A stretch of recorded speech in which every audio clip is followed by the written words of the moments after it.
All right, guys. Thank you. I appreciate that. It's good to be talking football, and appreciate you guys coming in here to listen. And just a little background. I was at Colorado School of Mines for 15 years as a head coach and ran the offense there. Then I was a head coach at Montana and ran the offense there. And then I was at Oklahoma State as an offensive analyst 2 years ago, and I was the offensive coordinator at Texas State this past season. Unemployed now, free agent now after one season. But I want to show you some things that we've been doing, because a lot of the clips will be from when we were at Montana, and the same things that we're running at Texas State. You know, it's just, I like to keep it simple and like to get a lot of reps at the same things to where kids get confidence in what they're doing, and those plays that look really, really average then start looking pretty good, and things start getting easier for you, rather than it's like pulling teeth to get a yard. And so my philosophy at Texas State, we got in there and we weren't very good. We inherited the 120th ranked offense in the country at a 130, and our strength of schedule was 46 spots harder this last year. We played Texas A&M, SMU, Wyoming, App State, Arkansas State. I mean, we had a tough schedule with, with personnel that didn't have a lot of confidence. A lot of the guys had 3 head coaches, and so we were trying to build this thing from the ground up and gain confidence, and we got better every single week once we could match up. Because if you can't control the line of scrimmage, you ain't got a chance. My philosophy is spitting this thing out. Okay, I want the ball to go on the perimeter. And people talk about turbos and going fast. The reason I wanted to go fast was not necessarily to catch people not lined up. It was just to get more plays. We wanted to wear people down. At Colorado School of Mines, we weren't very good. We were dead last ranked Division II program in the country, computer ranked, when we took it over. And then 5 years later, we were undefeated. And so we weren't very good up front, so we had to spit it out. And we were hoping people would load the box on us, because if they went to a 5-man box, a 4-1 look, we still weren't going to be able to run the ball. So we hoped we could spit it out. Okay, and then as we got better, and in Montana we got a little bit better, and we had some decent kids up front. We were young. Then you get that 4-1 box. You're getting the good yardage running it. They bring a guy down in there and get to their 6th guy or their 7th guy. Then you got to spit it out, and it's got to be completed every single time. So you got to make. And the other thing you guys got to think about is when you throw a bubble. Everybody's like, well, why would you just keep doing that? When you throw a bubble or anything to the perimeter, the defensive players are taught to pursue. Okay, that's what they do. So you throw it out there, and they all run out there 25 yards, and then they got to run 25 yards back, not jog it, because we're gonna be an up-tempo team and go fast. So they're gonna have to sprint back there. Those are big guys, and they're gassed. What did our O-line do while they were running out there? O-line stood there and then went to the next spot. And so that's more with the tempo of just wearing people down. My first game at Montana, we played North Dakota State, and it was the only game on TV that day. It was 0 week, and they had won 4 straight national championships, and we were a 24.5-point underdog. And I knew that the only way that we were going to be able to compete with those guys was tempo the heck out of them and go for it on 4th down and extend drives. And we ran 91 plays. North Dakota State never had defended probably 80, and we wore them down and beat them. And then they ended up winning a 5th national championship. So we weren't, personnel-wise, we weren't as good as them. But that type of attitude and scheme helped us win that. And we went on 4th down on first drive on our own 37. It was like 4th and 3, and everybody in the stands about had a coronary. And you got 26,000 screaming crazy people in Montana. They wanted my head on a platter after that. They're like, we like you winning, but we don't like the 4th down. But the 4th down gave us a chance. We went 3 for 5 in that, and it extended some drives. So the big thing, guys, 8 plays was what we're trying to get to. We did all the numbers. There's a big difference between 7 and 8 plays. And if you could get to the eighth play in a drive, you had I think it went up 38% of chances of scoring. Okay, so that was the big deal with us going on 4th down. And we went for it on 4th down over 40 times one year at Mines and just kept going. And it's got to be a mindset with your defense. You want them to save the day. You want them running out there and saving the day. And so we scored, we averaged 5 points when we got a 4th down, and we only gave up, when we didn't get it, we only gave up 2.5 points. So when you look at the numbers, the analytics, it's worth it. It's worth it to go for it. So anyway, so just some things of why you want to do these RPOs. The quarterback's going to block an extra defender. You need that. You got to put somebody in conflict, and that's the way that you can spread people out and put these midpoint defenders. That's the big thing. Is these midpoint defenders? You can't allow them to do that. You can't allow them to be right. Okay. And you can make the defense defend the entire field, okay? And I'll show you how we kind of split up the field and puts a little bit more pressure on them in a 3-by-1 open set, trips open, okay? And these are at 2016 numbers. Our second year at Montana, we averaged 39.6 points a game, and then the next year we averaged 35 points a game. But here's what we did. We called 58% run and 42% pass, but then actually this is what ended up getting run. Okay, and so we were pretty efficient with this stuff. 5 yards a carry and 6.668, and then the RPO stats, were pretty good. And when we threw bubble, over a year we complete 100% of them. Every single one of them. Our quarterbacks did a great job with it. And at Texas State, we couldn't do that, So here's what we're looking at, okay?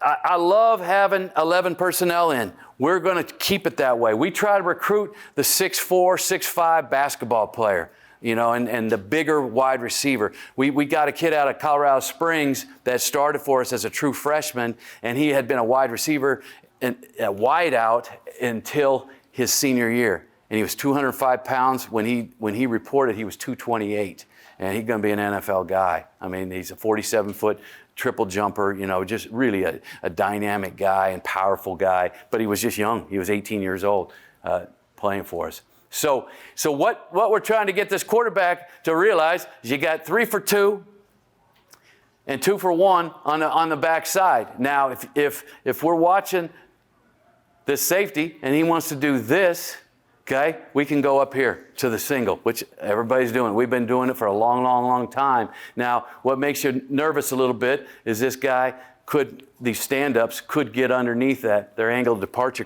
could get underneath your out, okay? We're going to bubble out there. We told our quarterbacks, if they don't outnumber us, we can throw it. We'll throw it every time, okay? So a lot of people aren't doing that, but you got 3 for 2. He goes ahead and hands it off because we've got to make the quarterback make good decisions. We don't feel like this guy can make the play for less than 5 yards. And if the running back's any good, he may make the guy miss.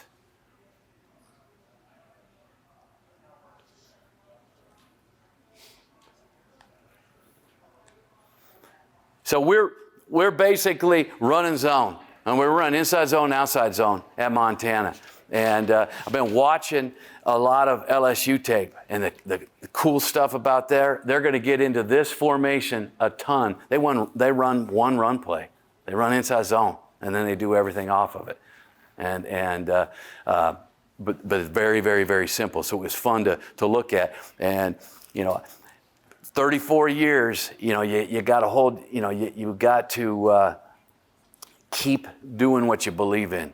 And you can't come in on Sunday like we were guilty of we got to come up with some new plays because we're not scoring enough points.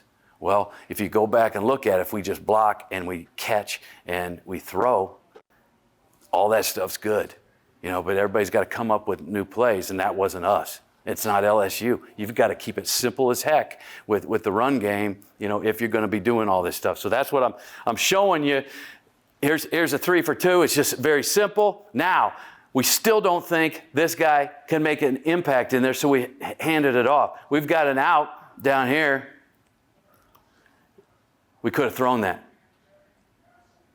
So we'll get into some of this other stuff so I can show you. So now this is our wing set where we hip up the H-back. So now you're putting this guy in conflict. This makes you a little bit nervous here because we got a lot of trap corner. And that's what you've got to decide is this guy going to be the 7th guy? Is he going to be the 7th? Is he going to be the 7th? Is he going to be the 7th? You got to attack that. And that's where you got to go fast, but not too fast, because your quarterback has to be able to key these safeties and what's going on. And so right now he's got to be leery of this guy trapping here. We didn't get as much in the Big Sky as we did in the Sun Belt. Got a ton of trap corner and him rolling over the top. Okay, what we're doing on these bubbles, guys, is first 2 steps, he's looking at this guy. So if the corner is he comes down, he's tough, and he takes it on, we're going to stop it. It'll end up a smoke route. So our receiver's looking inside. As soon as the ball snapped, he's looking out at what's going on with the corner for 2 steps. And then if that guy clouds it and he triggers, now I'm stopping on the same plane. So that's our adjustment. And it was never a big deal for us to be able to do that. We didn't do a very good job of it this past season. Okay, so now here's the situation. Here your guy comes. Here's their extra guy. Lane was just talking about it in there about, hey, if this guy comes off the edge, if he mesh charges you, here, you may just have to hand it off, okay? Now, if we work our quarterback's feet every single day on RPO footwork and just put their feet in bad situations and have them get it in the ground and throw it. So these are the things that we're trying to spit that out before that guy ever gets there, okay? Here's another thing that we do is we will push crack this most dangerous of these 2 guys. Quarterback's got this guy, and this guy's got the most dangerous of these. And then we've got our little crack and go, and we got our little spot route, snag route that we throw. So this is the key, is finding that guy, and we call it our Z, our slot guy that does all our fly motion, all that kind of stuff. We call him a Z, and you just got to get this guy the ball. He caught 24 passes in one game, and we just kept spitting it to him, and nobody could tackle him because he's one of those Wes Welker guys that's 3.9 in the pro agility, but he ran 4.4. He's at 10,500 meters.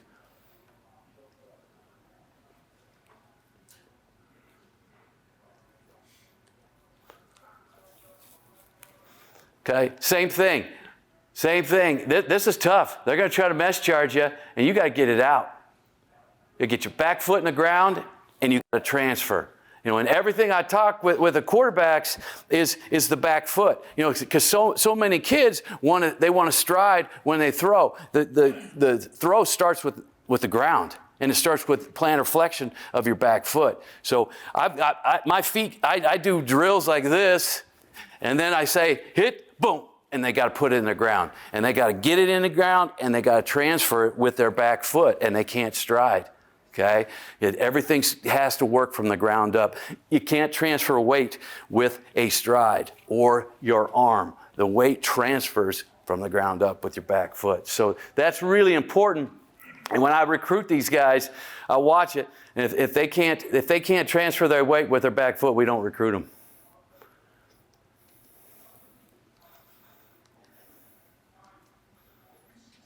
Okay, again, this makes you look smart. This is a great job by the receiver. Watch him push crack it. This guy thinks he's taking him deep because you're going to have play actions where you're going to run right by him. So he's got to honor it, and then boom, near point him, takes a bad angle, and you got a big play.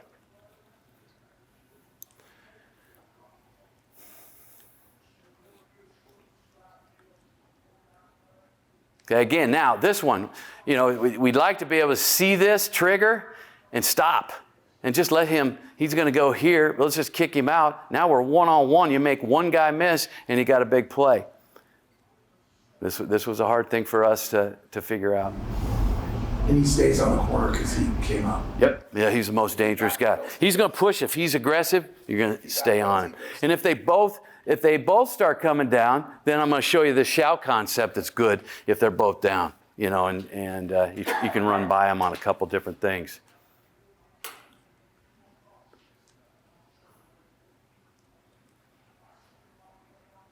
Okay, same thing. He tries to trigger. He tries to trap. So now he sees him come inside. Just keep going. Should go down the sideline. But this kid had a little wiggle to him, and he could do some stuff. He ended up getting hurt.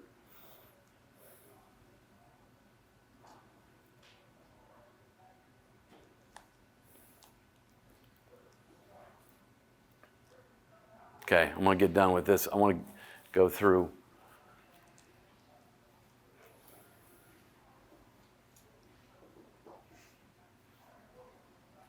So now he just called a smoke route.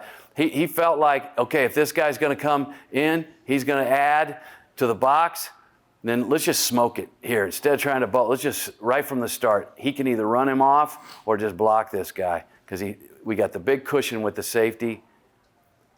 Just let the running back clear, get it out, and go. Oh, McKenna's in there. McKenna's in the back row, number 17.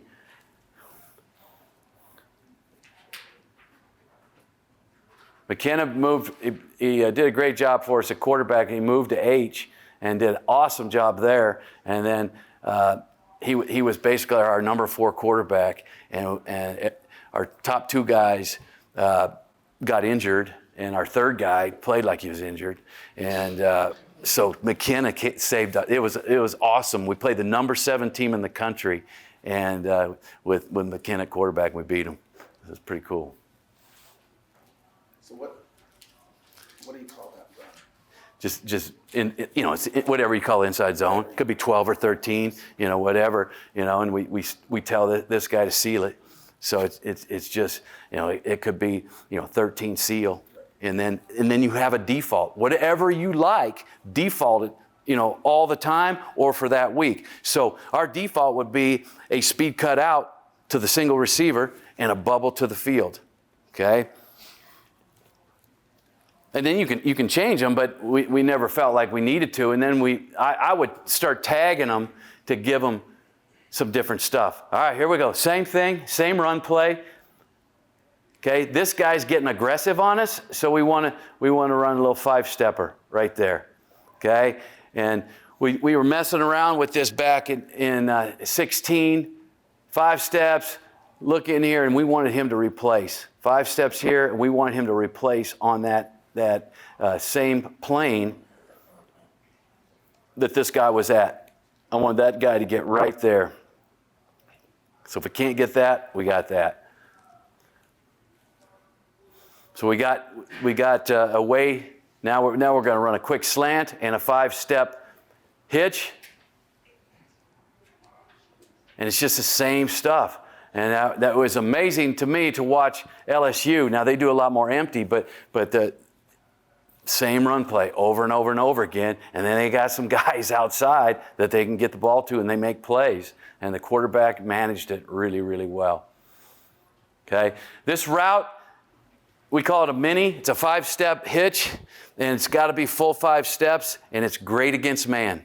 Okay, great against man. So if we had an out on the backside here, and somebody asked in Lane's presentation that what's your adjustment? Well, when we get that, if he plays off or he bails, we stay with the Okie, and then we would stay with a mini, because the DB, you're getting an outside release. He thinks you're taking him on a win route, and he's running, and then you come right back down your stem. And it's not, they don't release and hit that fifth step and just do this. They run down their stem. And I'll show you some of those. It's the best thing that we've done over the last probably 6 or 7 years of putting that route in. And then we did it at 12 yards, 7-stepper was really, really good as well. And that's a 5 there.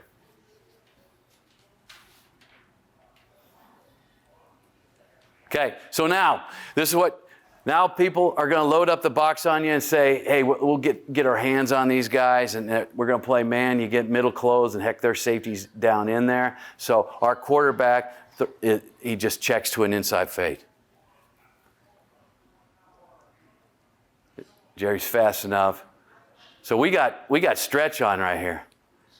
And he keeps the run on. He gets a help call. This is a huge thing, I think, if you're going to do RPOs, of having the option where your running back's there and you think the Sam's coming off the edge of going, you could be here and just help. And he goes and blocks it. It doesn't matter if you get a fake here. These guys they don't care. It's man, So get the extra protection. He does a nice job of moving in the pocket, put some air underneath it, and you got a big play. And you got to make them pay for playing man to man. Same thing, same type of fade. Now, I would have rather had him get a help call here, but he got it out through back shoulder.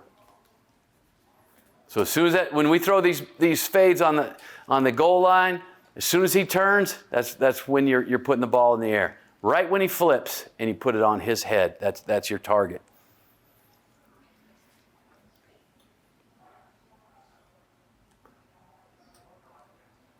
So why do we have to keep it simple? All these things that I'm showing you, the quarterback checked those. Okay? We just call run play, and he checks it. We're coaching during the week, and we'll talk to him on the sideline about some things that we like.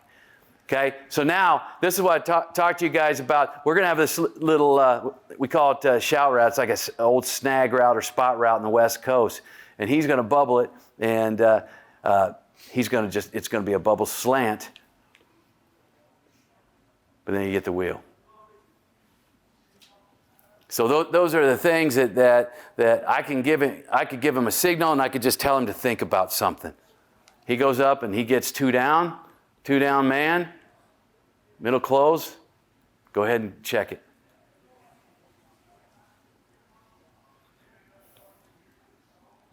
Okay, same thing.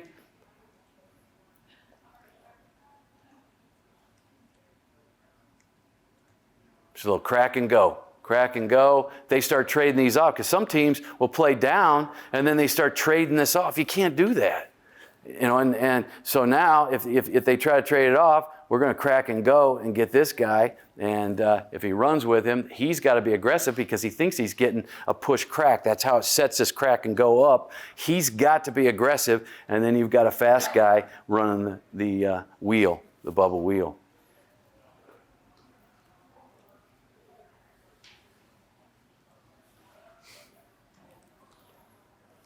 Okay, here's another one, and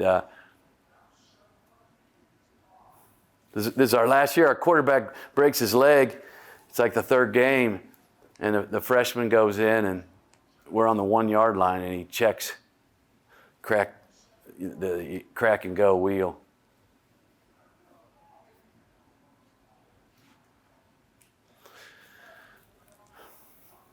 So, got a help call. Everything's the same. Everybody's just blocking what they're supposed to be blocking. McKenna's in there on his backer. But he got a help call to get the protection. Coach Gundy was talking about that the best protection you can run is the run play. Just block the run. It's way better than drop back.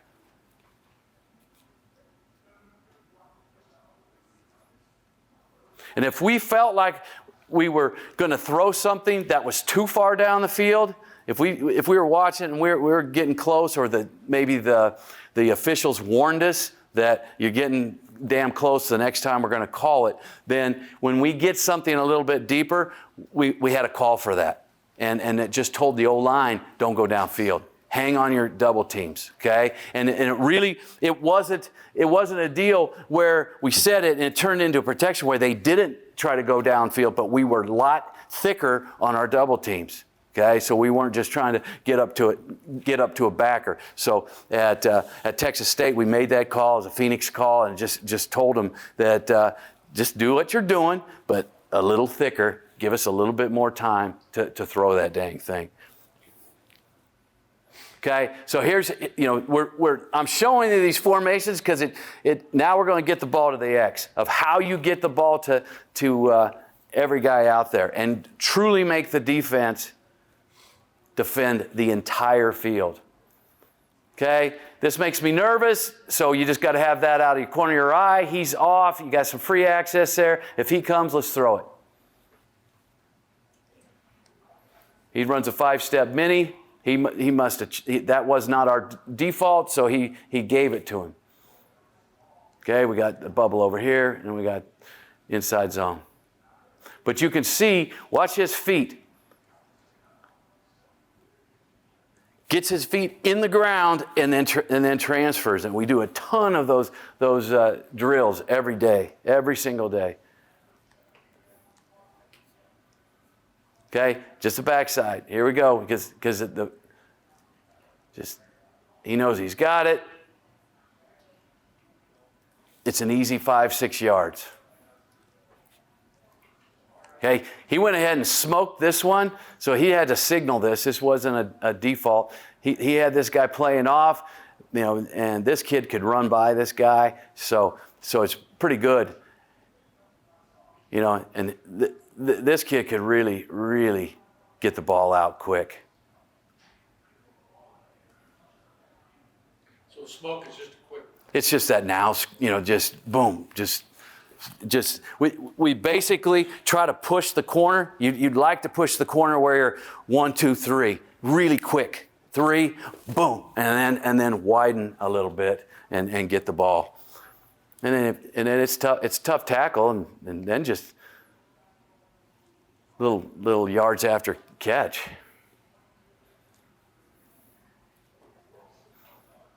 Okay, so now we're singled up. Look at this. All right, they're 3 for 2. All right, they got the extra guy up here. We want to throw it. So we just throw a wind ball. And that's why, guys, when you put on the mini, the little mini stem, that 5-step hitch, watch this when he gets to his 5th step. 1, 2, 3, 4, 5, boom. That guy is running like crazy, and then you come right back down your stem. He gets it, squares his shoulders up, and makes some yards. So that's all. We've got a quick slant on the backside. We got a quick out on the backside, the hitch, and then the wind route. And then you can double move anything. If you got guys sitting on your break points, then double move them. And those guys had the green light to do that anytime they wanted. All right. So now we'll get it to the out. Now we'll see that little shout route, which is pretty good. So these guys are down and getting aggressive. When they're down, they're even. Then we're just going to go the bubble slant.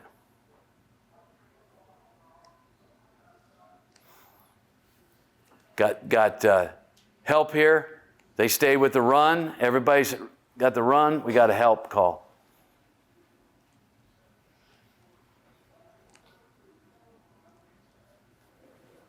Okay, there's another one. You can see it. They're trying to be aggressive. They're tired of us throwing this. So we push a little bit, crack, and you got it. This one we had a little bit of issue with protection, but these 3 should have those 3. Our tackle should be out on that. You always got to have eyes on your backer.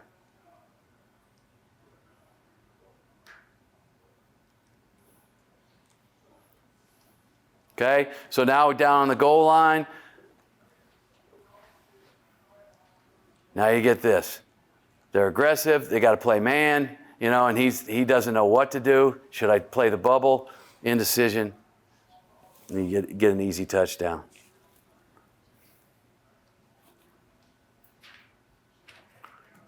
Okay? Get a situation now where look at the backside safety, look at the box. It's good. Hand it off.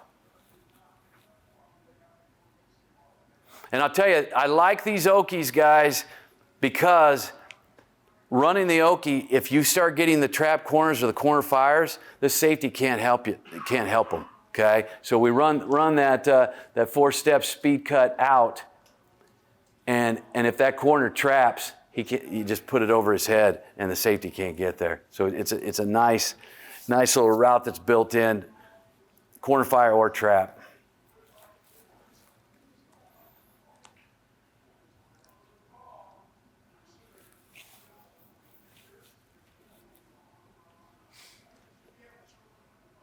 Okay, you got 2 high, 2 for 1, 4 for 3. They're outnumbering us. You got to hand it off. Okay, there's other things that we'll get to. We could throw a king route, which would put him on a 5-stepper right there. He would bubble it and he would replace, and you could still throw that against this look. But if we just call zone,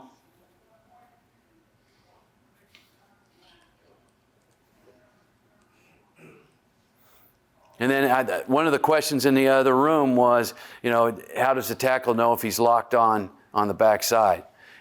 Our inside zone's called 2 different things. If we want to read the end man on the line of scrimmage, then we called it one thing, and if we wanted to lock the tackle, we called it another thing. And so if you got a 4-2 box and I gave him the lock thing, what was I telling the quarterback? It's 4-2 box. I want you spitting it out. I want you to throw on it somewhere.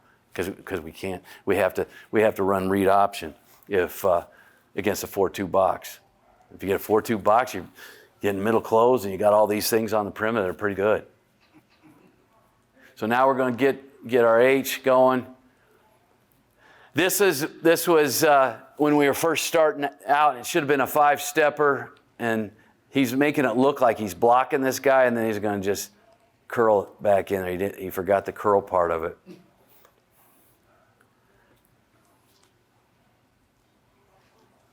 Okay, same thing, acting like he's blocking it on a smoke route when we smoke the Z.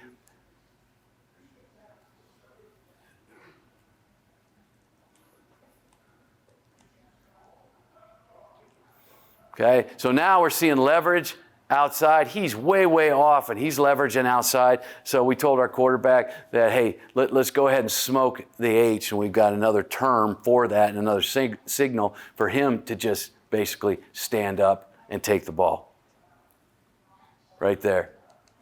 So on the play action, he jumps outside. Now your H is getting 5-6 yards.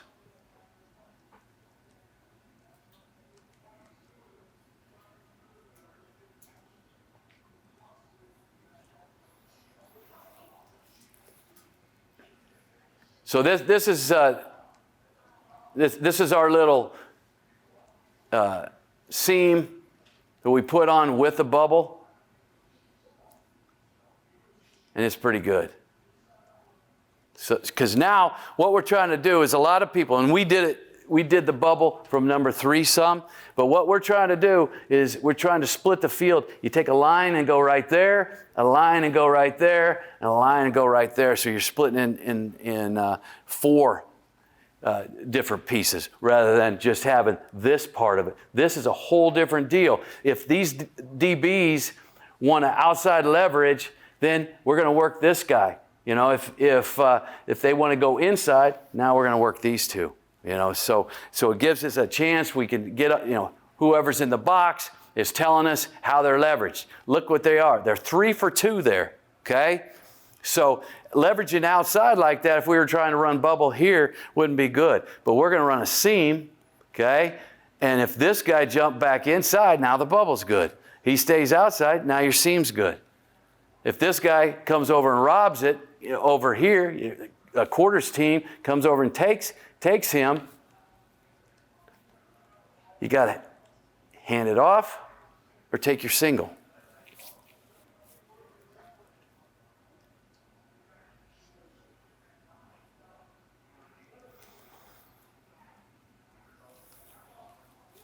Okay?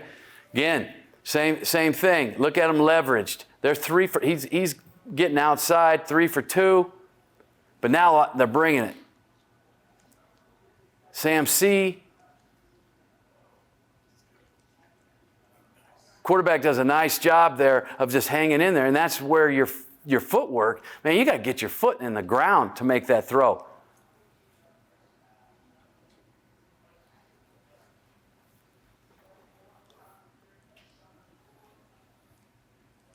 This is against South Alabama. We had 7 starters out that game, and we had 200 yards more than Nebraska had on them, and won the game. It was a pretty good day.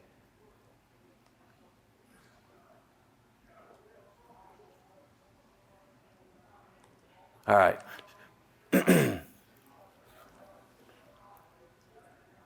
Okay, so now you get this guy leveraged inside. Now we got the bubble. And that's a run play to me. Everybody's, it only gets 3 yards. It's just like a run play. You're 2nd and 7, and look at the defense. This is the key. These guys are pursuing from that hash all the way out here, and then they got to run back.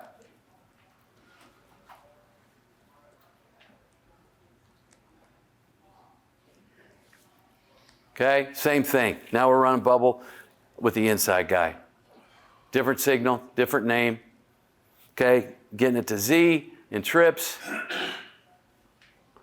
And this was a team that played the 4 eyes, and they played the midpoint defenders. So we felt like to throw the ball, you had to action it to pull these guys in. The Iowa States of the world, any of those, you get 4 eyes, the odd look, that bear type look, we called it cub.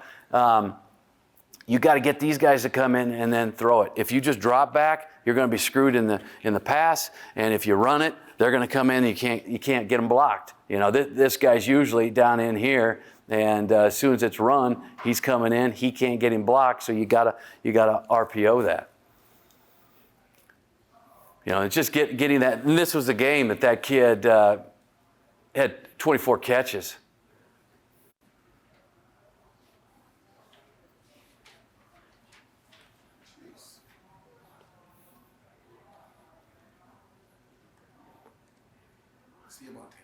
He was an Idaho kid. Yeah.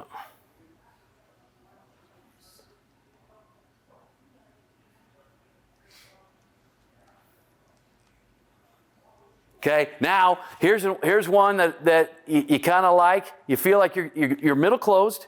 Okay, they're all down. You're getting man. Now we're going to just go ahead and go crack the guy covering this guy. We call that zinger. Just really simple things. A little 2-man deal out there, screen. Nobody's worried about anything right here. You got to worry about the mesh charge by the D end. That's what Eastern Washington decided to do in this game, was they didn't care. They were more worried about us getting the ball out on the perimeter than running it, which they were smart to do that, because we were much better throwing it out there than running it. But we got to get a help call, or we got a 6'7" quarterback, which was a little bit easier for him with a guy in his face to get it out there. Just go. Help him off the edge. Doesn't matter, because most of the time when you're getting that, you're getting man, and it doesn't matter. But I'd much rather, most of the times, these things are always open. You just don't want to have a catastrophe and get your quarterback hit. I'd rather be safe than sorry. If I know I'm getting a throw out there, get the help. All right, get one to the Y.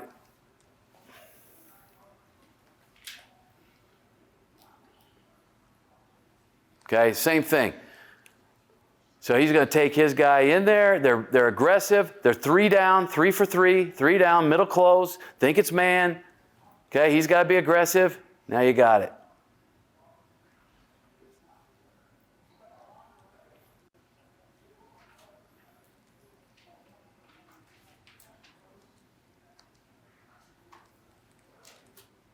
Okay, and then he does a nice job after he gets a beat on how they're doing things, and the stand-up was more worried about the run than getting underneath these things. So then we threw a few quick outs.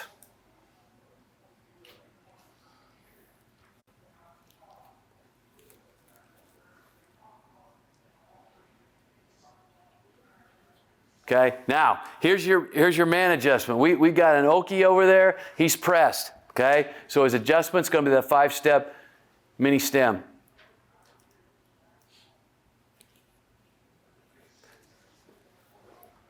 Again, it would have been nice to have a help call possibly there, but he got it out. I just don't like him getting hit.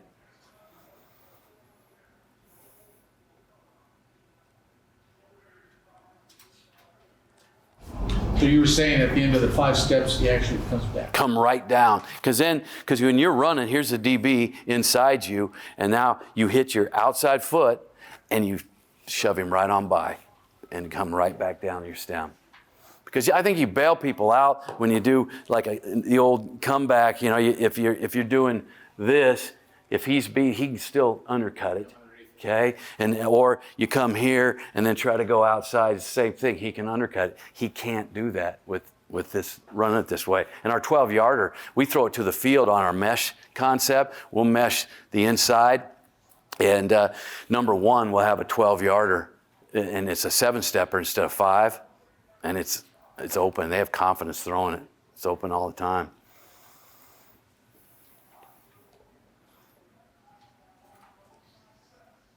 Okay, he gave him a double move.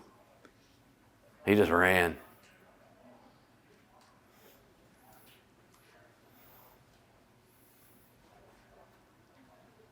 Okay, put a quick slant on. So that's the other one. You got Okie, slant, win, mini.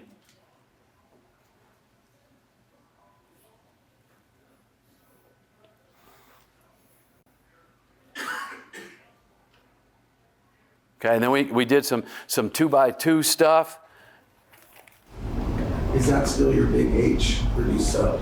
No, I don't ever sub, and that's a good question, because we try to stay 11 personnel, and we don't want them to be able to sub.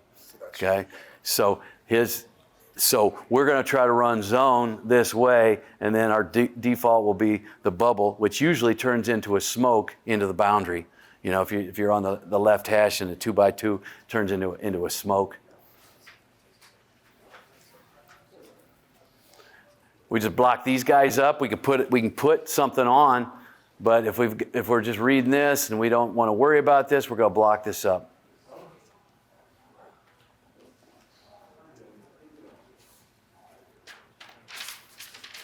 Okay, 3 for 2.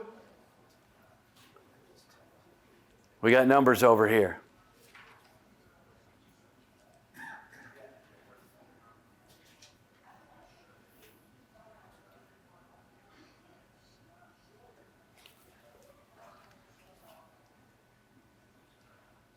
All right, we went shout on this. Felt like that they were really, really aggressive playing man, but he's playing off man, so it's pretty easy. Slant bubble. Okay, now getting the ball with the RPO being over here. You know, they're going to be way more aggressive over here because your quarterback's guy's back to it. You know, those are the things. You can see this guy's going to add himself, to the run. McKenna's got the king route. It's a 5-stepper. 5-step. Backers are going to be aggressive as heck.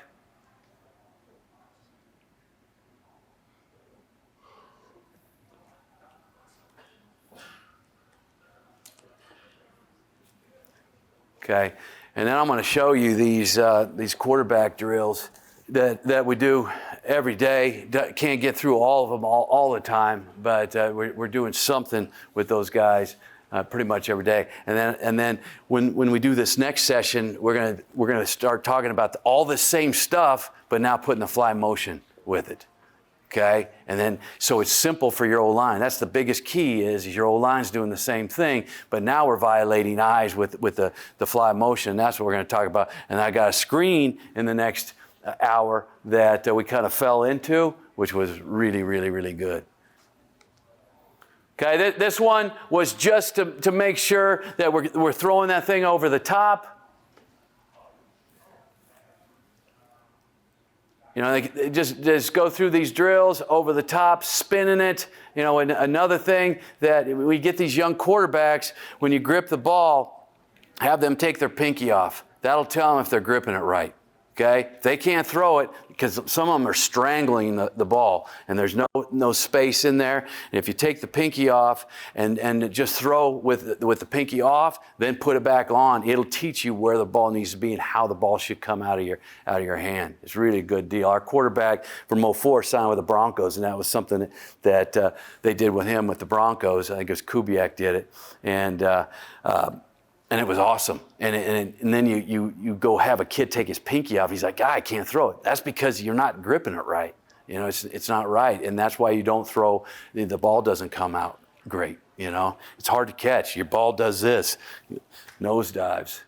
Okay, so we take them through there. I want to get, here's the stuff that we do with these guys. Watch their feet. And then we give them a command, and they're putting their feet in the ground. Slightly a little bit more weight on the inside of the back foot. The weight's not back, it's on the inside of the back foot, so you can plantar flex and get it out of there.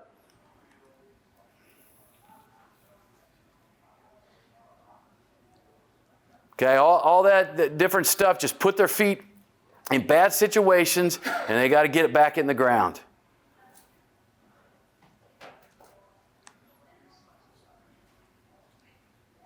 Okay, do a little karaoke.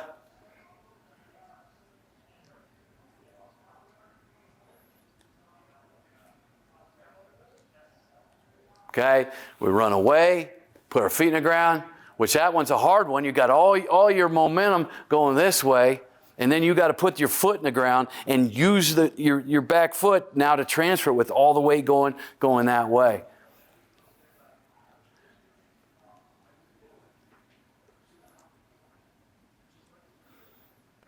How tall are the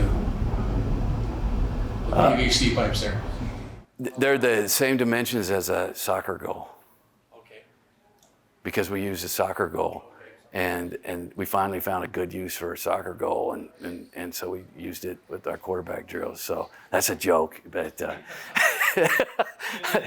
okay. So when we built it, and that's, you know, we built that thing for $50 or something. It was really, really cheap, and we just did the exact dimensions. It's pretty good. So we run at it. Same thing. Now all your weight's forward, and now you've got to get your feet in the ground because you're running here, feet in the ground, so I can transfer it. Because if you're running at something and your weight's here, you can't be accurate. Okay, you got to get it back into the position that you're in if you were just playing catch with your buddy right here. Okay, and we're doing all these different things with these kids to put them in bad situations, moving here, moving there, and then I got to get right back to here, and I got to transfer the thing. Okay. And McKenna, you probably can do this stuff in your sleep. You know how many times you did it, but that's what you want. You want to do it over and over and over and over again, to where when that sand is coming off the edge now, and I'm here, I can boom here, maybe change my arm angle and get it out. Because there's nobody out there. If we can get it out, they're in trouble.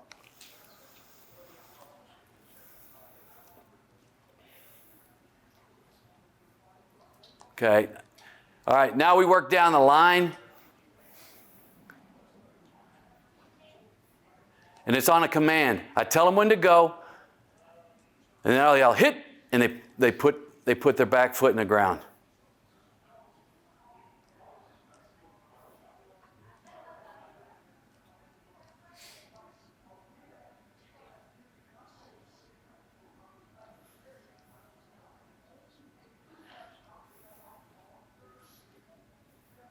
Because we found, guys, when we didn't do this, that as the season went on, their elbow would, start here and down here, and then, it just keeps dropping. So if you warm them up every single day with this deal, it'll keep them over the top.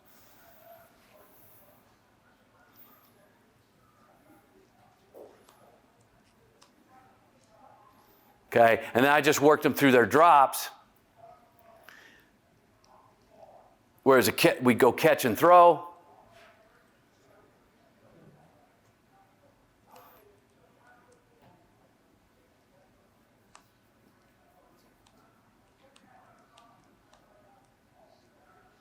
Three-step. And we've been doing it in a long time, and there's a million ways to skin a cat with all this kind of stuff. But if I'm throwing to my left, we'd have our right foot back, and I at Texas State I did a punch step here. So when he saw the ball, he'd pick it up and put it down. Boom, 1, 2, 3. Okay.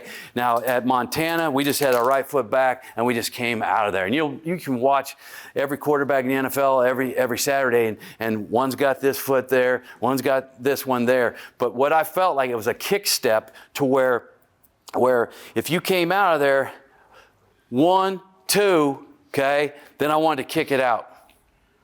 And then that got my hips where they needed to go.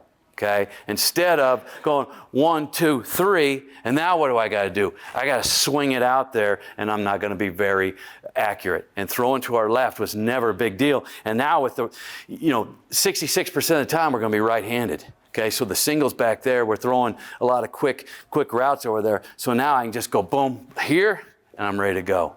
Okay, it's just kick and it's out. Okay, so.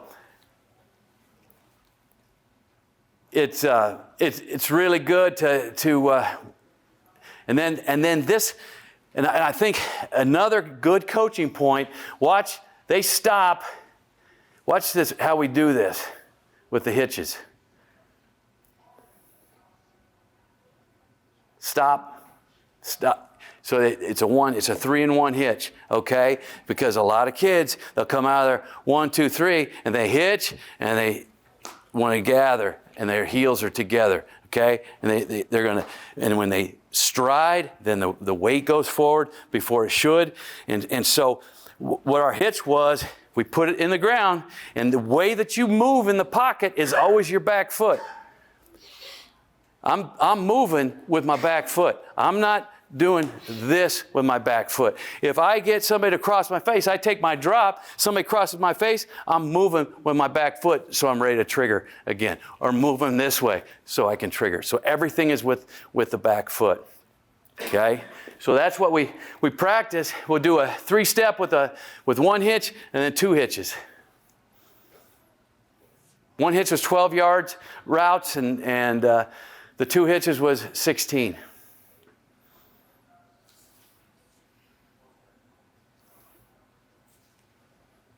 Then we went both sides with it.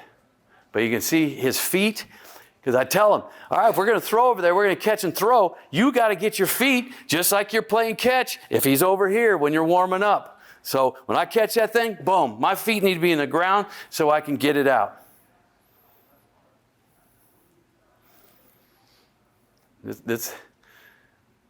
Now he's working a little bit of the RPO stuff. And then getting his foot in the ground, and you can't start, the throw has to be started by the back foot, okay? If you get ahead of yourself, you're riding here, and you're trying to get ahead of yourself, then it won't be accurate. So how fast can you get your feet in the ground? So I'm here, boom, I'm there, and now I'm triggering. How fast can I get that back foot in the ground so I can transfer my weight with that foot, okay? So we take them. I'll say it's 3-in-1 on me, and they'll go 1, 2, 3. And I'll go hitch, and they move, and then I'll go go, and then they'll throw it, and then the last one I'll just let them go ahead. It's on you. 3-in-1 on you.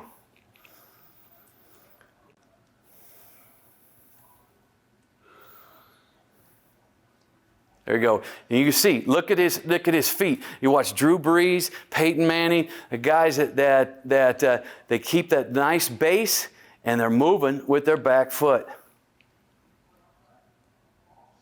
Great balance all the time. And then this was a nice little drill that Coach Sell put in, and just how fast can I take it and spit it out?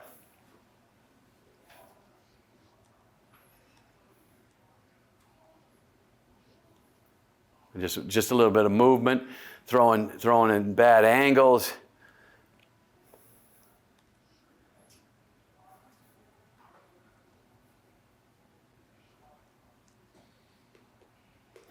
Okay, throwing on the run.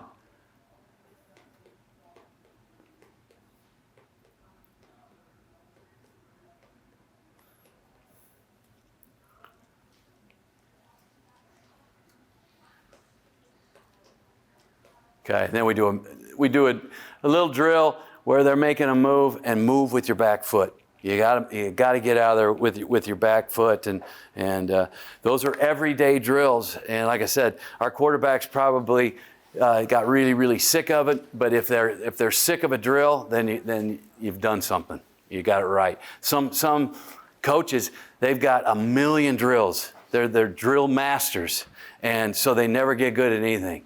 You know, they just drill to drill. You know, it's like, so I tell our coaches, our assistants, it's like, all right, at running back, what do we need to get good at? You know, we're going to mesh every single day. We're going to mesh our runs every single day. We're going to mesh our fly sweeps, you know, all that stuff. We're going to get good at that. And we want to throw minis. We want to throw back shoulders. You know, we're going to drill the things that we want to get good at, and not try to do a million things, because you can't do it all. You try to do it all, then you end up unemployed, you know.